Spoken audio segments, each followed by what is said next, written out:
और डूंगरपुर में नगर परिषद की ओर से परिफेरी क्षेत्र बिल्डी में 40 बीघा जमीन पर आवास योजना के तहत प्लानिंग कर प्लॉट बेचने के मामले में विरोध शुरू हो गया है। बिल्डी के आदिवासी ग्रामीण इकट्ठा होकर डूंगरपुर विधायक गणेश घोघरा के सरकारी आवास पर पहुंचे, जहां पर उन्होंने नगर परिषद की आवास योजना का विरोध दर्ज करवाया।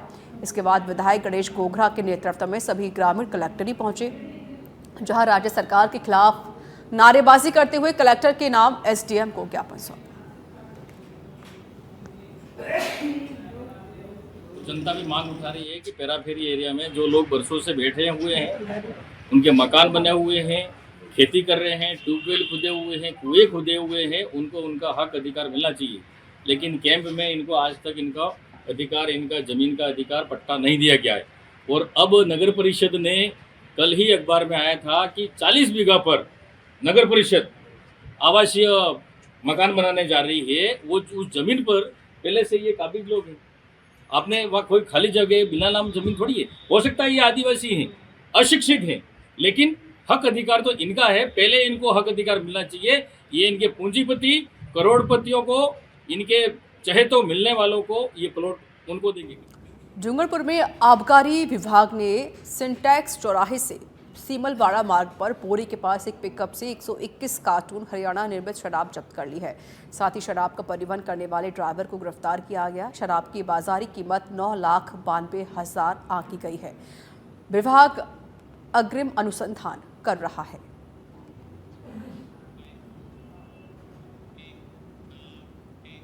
सफाई कर्मचारी भर्ती वर्ष 2024 में संशोधन प्रक्रियाधीन नगर निकाय में स्थान व अनुभव में बदलाव के लिए भर्ती पोर्टल को अनलॉक करवाने की मांग को लेकर राज्य सफाई आयोग के पूर्व सदस्य नारायण डंगोरिया के नेतृत्व में विरोध प्रदर्शन किया गया। वहीं महतार वाल्मीकि समाज के बैनर तले समाज के लोगों ने नगर परिषद से एक विरोध रैली निकाली। रैली शहर के प्रमुख चौराहों से वापस नगर परिषद पहुंची, जहां सभी लोग धरने पर बैठे और सफाई कर्मचारियों ने शहर की सफाई व्यवस्था को लेकर सवाल किए और ठप की गई। राजस्थान में सफाई कर्मचारी भर्ती को लेकर 12 जिले का संपूर्ण वाल्मीकि समाज उद्वेलित है। राजस्थान सरकार ने जो अनुभव प्रमाण पत्र की अनिवार्यता लागू की थी, उसका पोर्टल उन्होंने 20 तारीख से ही बंद कर दिया। इसलिए बड़ी मेहनत, बड़ी परिश्रम के बाद जिन लोगों के अनुभव प्रमाण पत्र बने थे, उनके मूल आवेदन पत्र के साथ वो संलग्न नहीं हो पा रहे हैं और सरकार ने इससे पहले ही पोर्टल बंद कर दिया। आनंद फानंद में 7 तारीख को उन्होंने लॉटरी की दे दी और परिणाम ये हुआ कि वाल्मीकि समाज के अनुभव प्रमाण पत्र मूल आवेदन पत्रों के साथ संलग्न नहीं हुए। सबसे बड़ा धोखा वाल्मीकि समाज के साथ ये हुआ है कि जयपुर में सफाई कर्मचारी की भर्ती कैंसिल करके और उनको संविदा के आधार पर लगाने का आश्वासन एक यूनियन को दे। ज्योतिष पीठाधीश्वर के शंकराचार्य स्वामी अभिमुक्तेश्वरानंद सरस्वती रायपुर दौरे पर हैं। इसी दौरान बांग्लादेश में हिंदुओं पर अत्याचार को लेकर शंकराचार्य अभिमुक्तेश्वरानंद सरस्वती ने कहा कि यह दुर्भाग्यपूर्ण है कि हम हिंदुओं को इसकी चिंता है। यदि वहां से लोग आ रहे हैं तो उन्हें भारत में शरण दी जाए। भारत हिंदुओं की मातृभूमि है, लेकिन पिछले दिन यह घटना हुई कि बीएसएफ के जवानों ने उन्हें भगा दिया था। उन्होंने कहा कि हमने प्रधानमंत्री और राष्ट्रपति को पत्र लिखा था कि उन्हें आने दिया जाए। आज वो विषय बढ़ता चला जा रहा है। हम इतनी बड़ी संख्या में होने के बावजूद भी कुछ नहीं कर पा रहे हैं। जब आप सत्ता में ही हैं तो प्रदर्शन की क्या जरूरत है? प्रदर्शन करके आप राजनीतिक लाभ लेना चाह रहे हैं। शिंदे सरकार आगे आई और उन्होंने दृढ़तापूर्वक इस बात को समझा भी और उद्घोषित भी किया, प्रस्ताव भी पारित किया। हमको प्रसन्नता है कि गौ माता ने भरपूर आशीर्वाद उनको दिया। महाराष्ट्र के इतिहास में पहली बार इतनी बड़ी विजय किसी पार्टी की हुई, किसी गठबंधन की हुई। ये गौ माता का आशीर्वाद है। कोई पंडित, चुनावी जानकारी रखने वाला नहीं बता पाया था कि इतनी बड़ी जीत होने जा रही है, लेकिन हमने पहले ही कहा था कि गौ माता का आशीर्वाद आपको मिलेगा और आप देखिए महाराष्ट्र में गौ माता का आशीर्वाद मिला।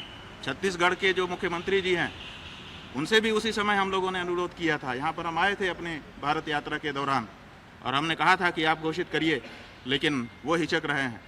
जाने कौन सा उनका कारण है। जैसे गौ माता के आशीर्वाद से इतनी बड़ी उनकी विजय हुई है, जो लोग इस बारे में पिछड़ रहे हैं उनका वोट भी पिछड़ रहा है, हम कहना चाहते हैं। और चूरू के रतनगढ़ में चोरों का आतंक लगातार बढ़ता जा रहा है। मुख्य बाजार स्थित ज्वेलर्स शोरूम में चोरी की घटना के बाद अब व्यापारियों में रोष है। बुधवार को विभिन्न व्यापारी संगठनों ने एसडीएम के नाम तहसील कार्यालय में तहसीलदार सज्जन कुमार लाटा को ज्ञापन सौंपा और ज्वेलरी शोरूम में हुई करोड़ों की चोरी का माल बरामद करने और बाजारों में सुरक्षा बढ़ाने की भी मांग की गई।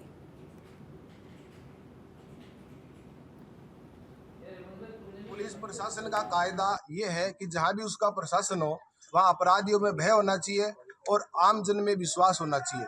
लेकिन वर्तमान में परिस्थितियाँ रतनगढ़ में ऐसी है कि आम जन में तो भय हो रहा है और अपराधियों में विश्वास हो रहा है। तो ऐसी परिस्थितियों को यदि प्रशासन को चेंज करना है तभी व्यापारी सुरक्षित रहेगा। उसके माल, जन और माल दोनों की सुरक्षा उनकी जिम्मेदारी है। ये रतनगढ़ के अंदर पिछले 6 महीने के अंदर 2 बड़ी चोरियां हो गई है। इसके संबंध में एसडीएम साहब को आज ज्ञापन दिया है और अभी 4 दिन पहले ही रतनगढ़ के अथोड़ा बाजार में स्वर्णकार की दुकान के ऊपर करोड़ों रुपए की चोरी हुई है। हमारी ये मांग है कि जो बाजार के अंदर है वो गश्त बढ़ाई जाए, पुलिस की जो गश्त है वो तेज की जाए और जो चोर हैं उनके ऊपर किसी न किसी तरह से ढूंढ करके उन पर काबू पाया जाए। ये घटना हो रही है उसके हिसाब से हमने एसडीएम साहब को ज्ञापन दिया है और अगर ऐसा ही होता रहा तो हम मार्केट बंद करके और अपने अपने घर बैठेंगे। प्रशासन की जवाबदारी होगी हमें सुरक्षा देवें। 1 रुपये देते हैं तो हम देते हैं और 100 रुपये चंदा देते हैं तो हम देते हैं। क्यों हमारी है क्या? कोई एसडीएम साहब के यहाँ आता तो नहीं कोई 1 रुपये मांगने वाला या 100 रुपये मांगने वाला। रतनगढ़ में काफ़ी वर्षों से चोरी होती आ रही है। प्रशासन को हम लोग ज्ञापन देते हैं, उसकी कोई सुनवाई नहीं होती है। व्यापार संघ द्वारा पीछे भी ज्ञापन दिया गया था, लेकिन सीएलजी की मीटिंग में भी पुलिस प्रशासन को व्यापार संघ ने अवगत करवाया था कि सीसीटीवी कैमरे चारों बाजारों में पूर्णतः रूप से लगाए जाए, लेकिन आज तक उनकी रिपेयरिंग नहीं हुई है। पुलिस प्रशासन से और समस्त प्रशासन से हमारा निवेदन है कि टोंक में विकलांग मंच शाखा राजस्थान और विकलांग मंच इकाई टोंक के तत्वाधान में विकलांग दिवस मनाया गया। जिला अध्यक्ष राजेश दाधीश ने बताया कि विकलांग दिवस पर गांधी पार्क में समस्याओं के अधिकारों के बारे में जानकारी दी गई है और फिर रैली निकालकर जिला कलेक्ट्रेट पर प्रदर्शन करके 11 सूत्रीय मांगों को लेकर मुख्यमंत्री के नाम ज्ञापन भी सौंपा गया। हमारी समस्याएं जो है वो राजस्थान सरकार से सबसे पहले समस्या तो हमारी है कि पेंशन के लिए जो सरकार ने बढ़ाई है वो 1150 रुपये करी है। वो 1150 इस महंगाई के दौर में कुछ नहीं होता, इसको बढ़ाकर 3000 रुपये करी जाए, हमारी ये मांग है। और किस तरीके की और हमारी समस्याएं जो है जैसे मतलब रोडवेज से संबंधित है, जिसे जिले लेवल की समस्याएं यही है तो कलेक्टर महोदय से हमने बता दिया जो कि 17-18 नंबर सीट हमारी जो बुक होती है वो आरक्षित होती है, वो हमारी आरक्षित रहनी चाहिए और दिव्यांगों के मतलब सहानुभूति कलेक्टर और सभी कार्यालयों में क्या नाम है सहानुभूति होनी चाहिए। उनको मतलब क्या है कि अशब्द तरीके से नहीं बोला जाए, उनके साथ व्यवहार अच्छा किया जाए और आराम से आ सके। सुमेरपुर के तखतगढ़ में नवीन थाना भवन परिसर के लिए राज्य सरकार ने प्रशासनिक एवं वित्तीय स्वीकृति जारी की है। लगभग 3 करोड़ 70 लाख की लागत से नया भवन बनेगा। पानी की निकासी के लिए नाला बनेगा। पालिका अध्यक्ष ललित रंकावत की मेहनत रंग लेकर आई। बता दें कि बिपरजॉय तूफान में थाना परिसर जलमग्न हुआ था। मुख्यमंत्री बजट घोषणा के तहत स्वीकृति जारी हुई है। 18 जून 2022 को बिपरजॉय तूफान आने से तखतगढ़ नगर पूरी तरह से जलमग्न हुआ था। तखतगढ़ थाना भी पूरी तरह से जलमग्न हुआ। थाने में फाइल भी पूरी तरह से नष्ट हुई थी। काफ़ी परेशानी भी उतनी ही पड़ी थी। इसके बाद लगातार पालिका अध्यक्ष थाने का नया भवन बनाने को लेकर कैबिनेट मंत्री से मांग कर रहे थे। बजट घोषणा 2024-25 बजट स्वीकृत हुआ है। थाने का जल्द ही काम शुरू किया जाएगा। और जयपुर के चाकसू में बांग्लादेश में हिंदुओं और अन्य अल्पसंख्यकों के खिलाफ हो रहे अत्याचार को लेकर हिंदू संगठनों में आक्रोश पनप रहा है। सर्व हिंदू समाज ने चाकसू विधायक रमावतार बैरवा, वरिष्ठ भाजपा नेता कैलाश शर्मा, विहिप के कार्यकर्ताओं की अगुवाई में धरना प्रदर्शन किया। यहां कस्बे स्थित अंबेडकर सर्किल पर तमाम लोग बांग्लादेश के खिलाफ नारेबाजी करते हुए धरने पर बैठ गए और प्रदर्शन करते हुए उपखंड अधिकारी को प्रधानमंत्री और महामहिम राष्ट्रपति के नाम ज्ञापन सौंपा। हमारे नरेंद्र मोदी जी को भी आगाह करना चाहता पूरा हिंदू समाज, जिस काम को आपको चुना गया, जिस काम के लिए आपको वोट दिया गया, उस काम को अंजाम दीजिए। आगे बढ़कर बांग्लादेश से भी दो हाथ कर लीजिए और वहाँ पे अल्पसंख्यकों की रक्षा करने वाली सरकार को लाइए, लोकतंत्र की स्थापित कीजिए। जैसे पूर्व में भारत ने बांग्लादेश के को जब बना था तो भारत की कृपा से बना था, भारत की सेना के पराक्रम से बना था, भारत के लोगों के आत्मविश्वास से बना था, तत्कालीन भारतीय प्रधानमंत्री इंदिरा गांधी के साथ से बना था। ऐसा साथ नरेंद्र मोदी जी भी दिखाए कि हमारे दौसा के महवा में राष्ट्रीय राजमार्ग संख्या 21 पर पाटोली मोड़ के समीप एक ट्रक और स्कॉर्पियो कार में जोरदार भिड़ंत हो गई। इस हादसे में स्कॉर्पियो में सवार करीब आधा दर्जन लोग घायल हो गए, जिनमें से 2 गंभीर घायलों को महुआ अस्पताल में भर्ती करवाया गया। इधर हादसे की सूचना मिलने के बाद बालाहेड़ी थाना पुलिस भी पहुंची और दुर्घटनाग्रस्त वाहनों को हाईवे से दूर हटवाकर यातायात सुचारू करवाया गया। फिलहाल पुलिस दुर्घटना के कारणों की जांच कर रही है। स्कॉर्पियो में दो व्यक्तियों के चोट आई बताई, जिनको हॉस्पिटल भिजवाया गया। ये ट्रक कैसे है, कहाँ से सूचना मिली है? ट्रक वहाँ पे इंडस्ट्री एरिया से सीमेंट भर के जा रहा था, और वो ट्रक का ड्राइवर नहीं मिला, वो कहाँ जा रहा था ये तो आने पर पता चलेगा। दुर्घटना कैसे हुई कुछ इसके बारे में तो जांच की जाएगी। जांच इस कारण कितने आदमी थे? इसमें 7-8 आदमी बताए, 2 बच्चे 5-6 आदमी थे। उनके चोट वगैरह? इसमें 2 बच्चों को चोट आई है। हनुमानगढ़ जिले में बढ़ते नशे के खिलाफ युवा पीढ़ी बचाओ संघर्ष समिति के नेतृत्व में आज हनुमानगढ़ जंक्शन में विशाल रैली निकाली गई। हनुमानगढ़ जंक्शन के भगत सिंह चौक से निकाली रैली में सैकड़ों युवाओं ने भाग लिया, जिसमें जिला कलेक्टर सहित पीली बंगा और हनुमानगढ़ विधायक भी शामिल हुए।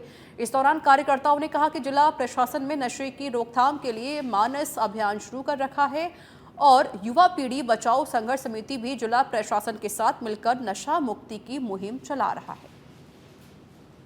बचाओ संघर्ष समिति के बैनर तले आज हनुमानगढ़ के हजारों युवाओं ने भगत सिंह चौक पर एकत्रित होकर नशे के विरुद्ध हमारा युद्ध उतार रैली की आयोजन किया। तो उसमें शहर के हर कोने से, गांव ढाणी से हाथ में नशे के विरुद्ध तख्ती लेकर के हमारे युवा साथी पहुंचे हैं।